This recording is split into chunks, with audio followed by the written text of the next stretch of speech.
Alors voilà, alors ici je suis avec Lou et Mathieu, hein, qui sont les auteurs de Trap et qui ont reçu le prix du meilleur album. Alors tout d'abord les gars, comment ça va? Bah, fort bien du coup. Et Ah toi? oui, ça va bien, écoute. Ok. Alors qu'est-ce que ça fait de recevoir le prix du meilleur album? De se dire, moi j'ai travaillé sur un album si dur que ça y est, moi j'ai eu un prix pour ça. Alors, Je laisserai plus répondre. ok. En fait, on s'y attendait pas du tout Ok. parce qu'on a fait un album qui nous faisait avant tout plaisir. On voulait pas, enfin, on cherche bien sûr la reconnaissance du public, mais avant tout, on voulait vraiment s'amuser. Et ça fait vraiment plaisir de voir que, d'une part, le public est au rendez-vous, mais en plus, un jury aussi prestigieux que celui du prix Victor Russell de la BD. Ok. Et du coup, Trap, de quoi ça parle en fait? Ça raconte quoi? Alors c'est l'histoire d'un homme qui vit dans la nature, une nature un peu hostile, et qui a accompagné son chien. Et cet homme, pour survivre, a un pouvoir. Quand il revêt la peau d'une bête, il en acquiert la force. Donc il se transforme en cette bête, et ça lui permet de surmonter les dangers ou de chasser pour se nourrir. Ok. Notons que la particularité, c'est qu'il n'y a pas de dialogue. Donc c'est que du muet. Et pourquoi ce choix pourquoi le choix de faire une BD muette en fait?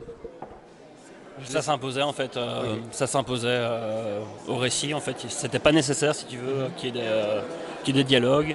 Euh, voilà, je dirais que ça s'est imposé en fait. On n'a même pas vraiment réfléchi en disant voilà, il faut du texte. Voilà. C'était inclus dans le projet dès le début si tu veux, à l'origine du projet. Je sais pas toi ce que tu veux. Ah oui, en fait, c'est une histoire qui se passe dans la nature, et c'est un homme qui est confronté à des animaux, donc il n'y a pas besoin de dialogue, ça communique que par les émotions. Et donc, Ok. ce qui était très important dans le dessin, c'était de réussir à mettre de l'émotion, et surtout, quand on fait une BD muette, il faut réussir À accrocher le à lecteur. accrocher le Ouais. lecteur d'une part, et surtout être lisible à travers le dessin. Le dessin, on se rend compte que c'est un langage comme le texte, et c'est ce qu'on a vraiment voulu faire, c'est tout focaliser sur le dessin.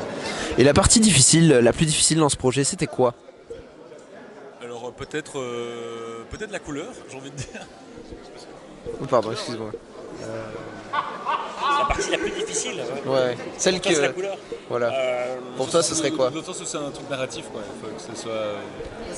Je crois un projet, tu vois, c'est toujours plein de difficultés, Ouais. plein de contretemps, plein de choses à gérer, tu vois. Donc en soi, il faut tenir à distance, quoi, et poursuivre le projet jusqu'à sa finalisation, tu vois. Moi, j'ai pas eu de difficultés particulières dans le projet. Enfin, je sais pas si toi, tu vois, Mathieu, des choses qui ont été plus difficiles que d'autres. Non. J'ai envie de dire la couleur parce que comme c'est une BD muette, la couleur fait partie justement du langage dessiné. Et de l'émotion qu'on peut aussi retranscrire aussi. Oui, mais alors surtout, c'est réussir à communiquer facilement dans une case ce qu'on veut raconter. Ok. Et il a fallu faire en sorte que, par exemple, chaque fourrure ait sa couleur propre et que le décor, du coup, fasse ressortir à chaque fois la fourrure. Donc il a Ok. fallu faire des compromis narratifs, surtout pour la couleur. D'accord. Et ce que j'ai envie de dire aussi, l'écriture c'était assez jouissif, ça allait assez vite, mais aussi peut-être pour comme on dirait en anglais, le character design, donc dessiner Ouais, ouais. les personnages, tout l'univers, quoi. Parce qu'on a essayé de faire un truc vraiment qui sortait du lot, et on a essayé vraiment de faire un style graphique qui nous était propre. Et ça c'est un sacré défi. Voilà, pour moi c'est ce qui était le plus dur peut-être. Ok. Et du coup, comment il est né ce projet? Puis comme tu dis, voilà, vous avez voulu faire une histoire qui sortait du lot, mais comment ce projet est né et comment on s'est dit, bah tiens, ça sort du lot. Voilà, comment vous êtes débrouillé pour mettre ce projet à jour, enfin pour donner naissance au projet?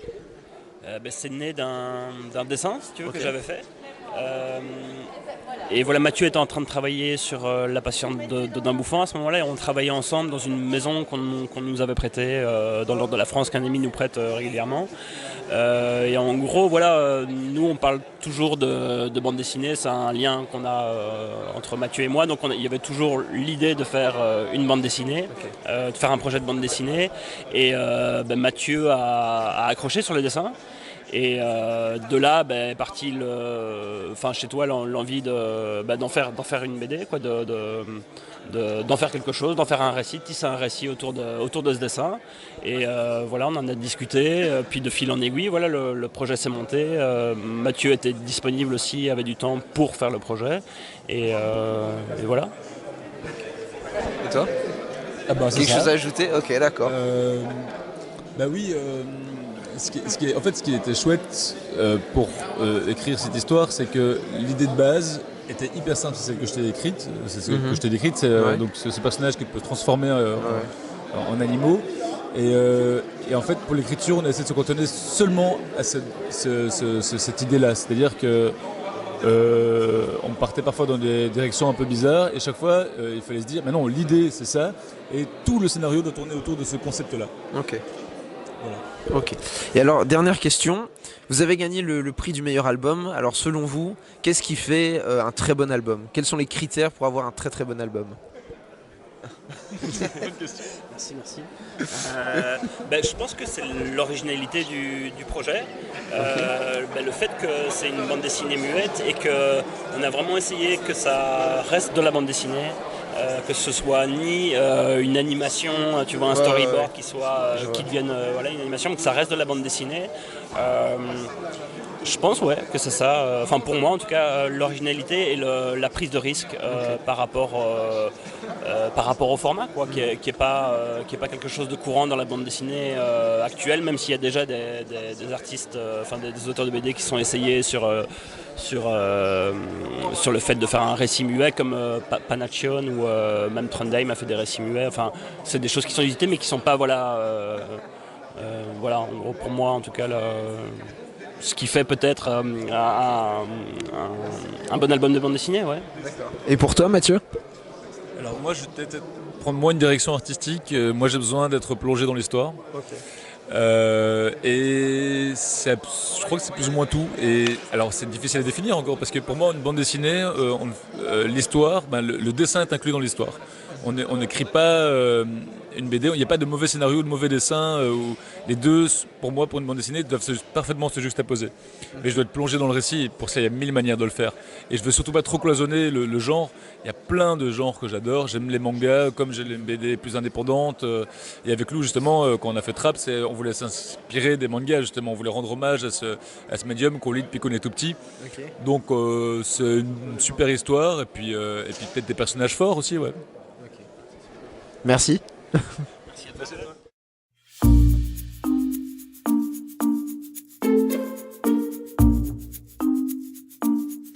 Alors, bonjour Franck. Bonjour. Alors, comment tu vas? Eh bien, attends, je réfléchis. Très bien. Très bien. Super. Alors, est-ce que tu peux te présenter aux internautes qui auraient le malheur de ne pas te connaître? Le pauvre. Bonjour. Je m'appelle Franck Paul Lucien Le Gall. Je suis né le 23 septembre 1959 à Rouen, en Seine-Maritime, en Normandie. Donc au 19e, pas au 19e siècle, au 20e siècle. Ça, parce que quand même, t'es Non, 19e, pour le 19e. Oui. Ouais, déjà, pour le 20e, c'est déjà moyen. Voilà. Ok, je te remercie. Alors, tu as reçu le Grand Prix Victor Russell. Alors, qu'est-ce que ça te fait, toi, personnellement, de recevoir un prix qui récompense l'entièreté de ton travail? Eh bien, écoute, ça me donne l'impression que voilà, je suis arrivé à l'âge où on remet des prix pour l'ensemble d'une œuvre. C'est comme on donne aux vieux barbichus là, et tout. Bientôt, Ça va, la barbe, ça va. genre oui, la barbe, ça va pas encore. Mais bientôt, je vais avoir un bicorne, des trucs, un sabre, machin. Je vais être nobilisé. Je vais être. Voilà, j'ai l'âge des honneurs, quoi. Tu vois. Donc d'un côté, évidemment, on est fiers, comment ne pas l'être, parce qu'on est distingué quand même parmi beaucoup de gens, que c'est évidemment égoïstement flatteur. Et puis d'un autre côté, on se dit, voilà, où sont mes 20 ans, mes vaches maigres, l'époque où on ne voulait pas de moi, et l'époque où j'avais à me battre, et c'était bien aussi ça. Okay. Est-ce qu'on peut faire un retour en arrière sur ton tout premier album que tu as fait éditer? Comment tu te sentais à ce moment-là, au moment où tu faisais éditer ta première histoire? Et voilà, comment tu t'y es pris pour créer ce premier projet? Alors, oui, il y a deux questions là, en une. Oui, en une, c'est ça. Je vais répondre à la première. Ce que j'ai ressenti quand j'ai eu ce premier album, c'est comme toujours dans la vie, il y a toujours, j'ai toujours trouvé moi il y a toujours un aspect positif, un aspect négatif. Les choses sont toujours paradoxales. Elles sont jamais d'une seule couleur, malheureusement. pas malheureusement, c'est bien. Donc ce que j'ai ressenti, c'est mon premier album, c'était un rêve, le rêve d'un enfant qui s'accomplissait. Ouais. J'avais un album à moi avec mon nom dessus et tout ça. C'est pas de la forfanterie, c'est pas de la prétention ou ce genre de choses. C'est le bonheur d'être soudain, non pas légal, mais d'entrer dans la famille de ces gens qui ont des albums que moi j'avais lus étant petit, comme ceux de Blueberry, ceux d'Astérix, ou ceux de Franquin, voilà, à soi on a un album aussi. Et puis en même temps, j'étais prêt à dormir avec. J'étais prêt. Je le posais, et puis 20 secondes plus tard, j'avais à nouveau envie de le prendre et de le feuilleter comme ça. Et puis l'effet pervers, c'est qu'ensuite, en regardant mon album, là c'était plus une prépublication dans Spirou, c'était un album, et donc je l'ai lu sous cette forme d'album, et je me suis aperçu de toutes mes erreurs, du fait que c'était illisible, que mon lettrage était très mauvais, que cet album, voilà, maintenant je pouvais le comparer effectivement à un Blueberry ou à un Astérix et tout, et m'apercevoir du bas niveau que j'avais, de ce que j'étais vraiment le plus petit des plus petits. Voilà. Disons qu'on devient le dernier à Rome. On était peut-être le premier du village avant l'album. Quand on a son album, on devient le dernier à Rome. Voilà. Et la deuxième partie de la question, je ne sais plus ce que c'était. Alors la deuxième partie, c'était donc voilà, comment tu t'es dit, bah, tiens, c'est ce projet-là que je vais présenter en BD. Quel a été ton processus créatif pour ce premier projet en fait? Le processus créatif, il a été très simple. Il a été dicté par le fait que je dois manger, que je dois payer un loyer, que je dois vivre. Et à cette époque-là, j'avais travaillé dans un journal à Paris qui avait cessé de fonctionner. J'étais au chômage et je ne connais pas d'autre métier que la bande dessinée. Je ne sais rien faire d'autre.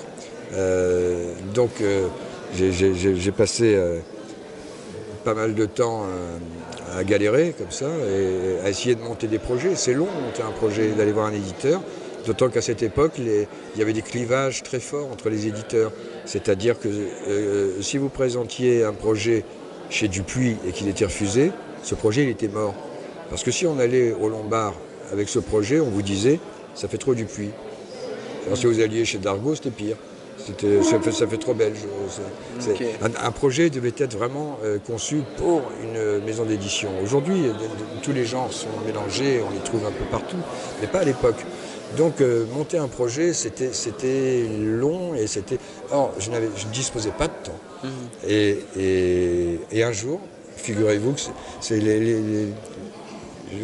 je ne sais pas que je crois au hasard, mais c'est que je crois au fait qu'il y a quelque chose qui fait que la vie est organisée. C'est écrit. Ouais. Oui, il y a des choses qui sont écrites un peu. C'est que c'est Bernard Isler qui m'a appelé. Un mercredi à 15h. Un mercredi, il était 15h30 cette fois-là. Je n'appelle pas toujours à 15h. Et à 15h30, et Bernard m'a appelé. Et ça faisait, je sais pas, 1 an et demi que je n'avais pas de nouvelles de lui. Que je n'allais plus en Belgique, que je n'étais plus... je dis bonjour à Bernard. Ah ben voilà, quand on parle du loup. On parle du loup. Et je n'avais plus de nouvelles des copains en Belgique. J'allais plus là-bas, je ne travaillais plus pour Spirou. Et moi, je pensais que Spirou ne voulait plus de moi. J'avais commencé, j'ai mal expliqué les choses. J'avais commencé par faire une série chez Spirou avec un scénariste, mais cette série s'était arrêtée. Et je ne travaillais plus avec ce scénariste. Et depuis ça, j'étais le bec dans l'eau. Et 1 an et demi après, Bernard m'appelle en me disant, tu sais, il y a eu un nouveau rédacteur en chef, ça je le savais, que je ne connaissais pas. Et lui, il m'a parlé de toi l'autre jour. Et il m'a dit qu'il s'étonnait de ne pas te voir présenter des choses et de ne pas t'avoir rencontré, tout ça et tout. Et Bernard a mis 1 heure, 1 heure et demie avant de me parler de ça. Il m'a parlé de choses et d'autres. Et il a dû mettre 1 heure et demie. Il peut reprocher mes circonvolutions oratoires. Lui, il est bien aussi. Hein. Et je l'ai presque engueulé en disant, mais salopard, je suis là, moi, à manger des pâtes sans beurre, sans rien, sans sauce tomate, sans rien, ou à manger des lentilles à l'eau. Et t'attends 1 heure et demie avant de me dire qu'il y a un gars qui verrait d'un bon œil que je lui présente des trucs. Et donc... Je l'ai presque engueulé. Et- Imagine s'il avait oublié de te le dire du fait de discuter de choses et d'autres et que finalement. Non, il appelait vraiment pour ça. Mais cet animal, il a quand même fallu qu'il tourne autour du pot pendant 1 heure et demie, quoi.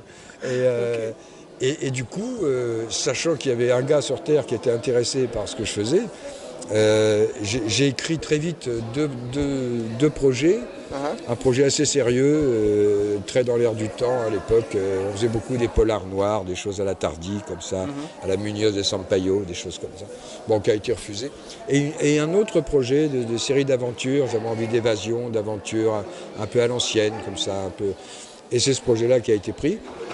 C'est ce qui allait devenir Théodore Poussin, qui ne s'appelait pas encore comme ça.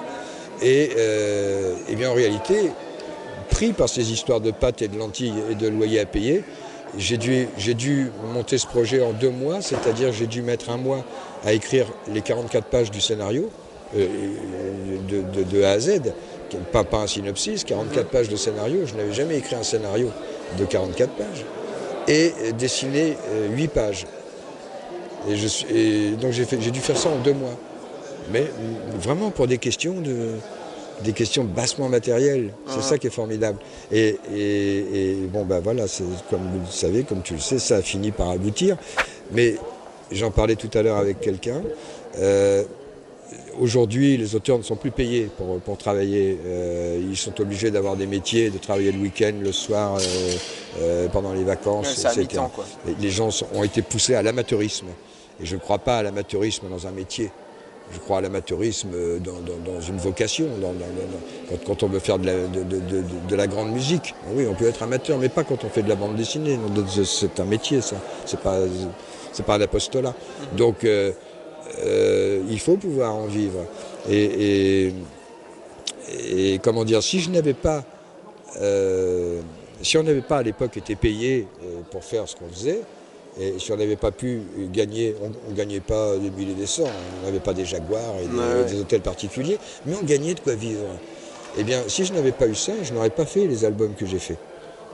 Je n'aurais pas fait tous ces albums-là. Mon aiguillon, toute ma vie, ça a été le fait d'avoir un loyer à payer, des enfants à élever, acheter de quoi bouffer, partir en vacances. C'est le meilleur aiguillon pour un artiste. Quand l'artiste commence à se poser des questions sur son rapport à Dieu, à l'univers, etc., et tout, là, il va droit dans le mur. Par contre, quand il a à se dire, il n'y a pas à tortiller du derrière, le mois prochain, il faut que je paye les impôts, là, il faudrait peut-être que je fasse des pages quand même. Et bien là, on produit ses meilleures pages. Parce qu'on en a besoin. Mais oui, Balzac écrivait parce qu'il avait dépensé toutes ses avances, les avances que les éditeurs lui faisaient, et qu'il fallait à tout prix qu'il rentre des pages. Et cet animal, c'est là qu'il sortait le Père Goriot, qu'il sortait le Lys dans la vallée. Les grandes œuvres naissent comme ça de contraintes et meurent de liberté. C'est pas de moi. Pourtant, c'est beau, ça aurait pu. Et pourtant, c'est pas de moi, et pourtant c'est beau. Ça, c'est très gentil, ça. Je voulais aussi te demander, en fait, quel a été dans ta carrière l'album le plus compliqué sur lequel tu as pu travailler? Celui qui t'a donné le plus de difficultés, que tu t'es dit, purée, celui-là, j'ai vraiment envie d'aller au bout, mais qu'est-ce qui m'emmerde, quoi. Tu vois, tu parles de carrière, tu vois, ça c'est une chose. Il y a 40 ans, on m'aurait jamais dit ce mot-là, quoi, carrière. Et pourquoi on t'aurait pas dit ce mot-là il y a 40 ans? On m'aurait dit, petit con, ta carrière, elle est devant toi, commence par la faire, et puis on en causera après, tu vois. Aujourd'hui, voilà, on peut se retourner et dire, ma carrière, alors, ma carrière. En costume et tout.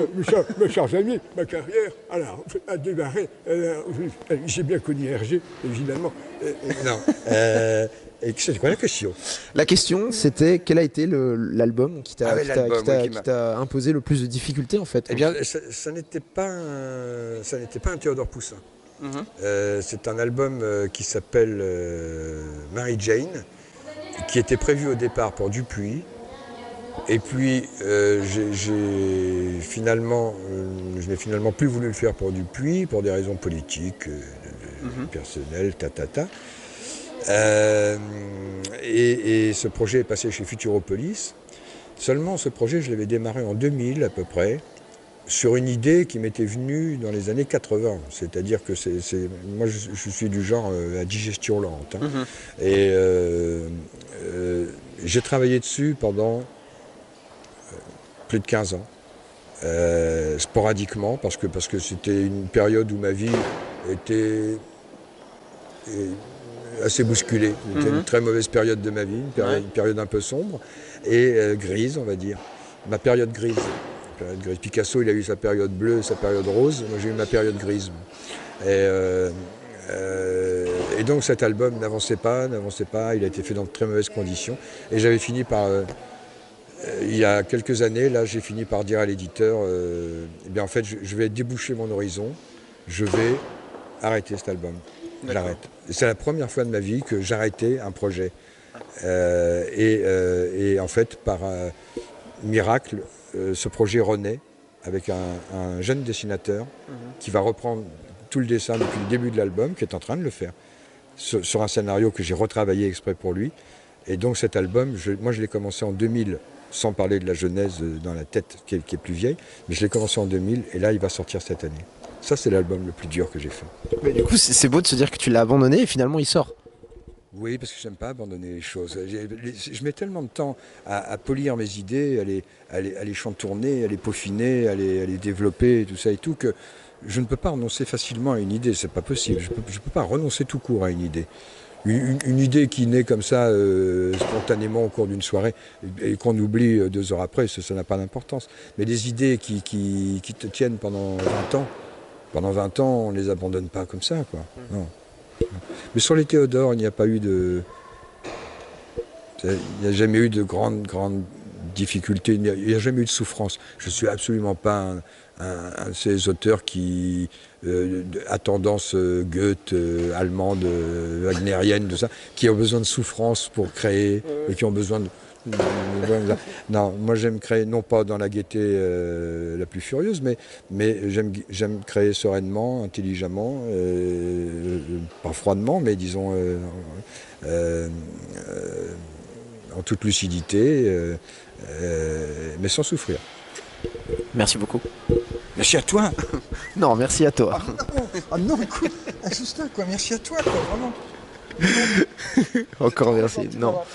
Mais non, mais franchement, c'est gentil à toi d'avoir accepté. Est-ce que je peux te faire un bisou? Bah oui, bien sûr. Allez. Est-ce que je peux t'en faire un? Allez. Oh, allez, quoi. Allez, merci les copains.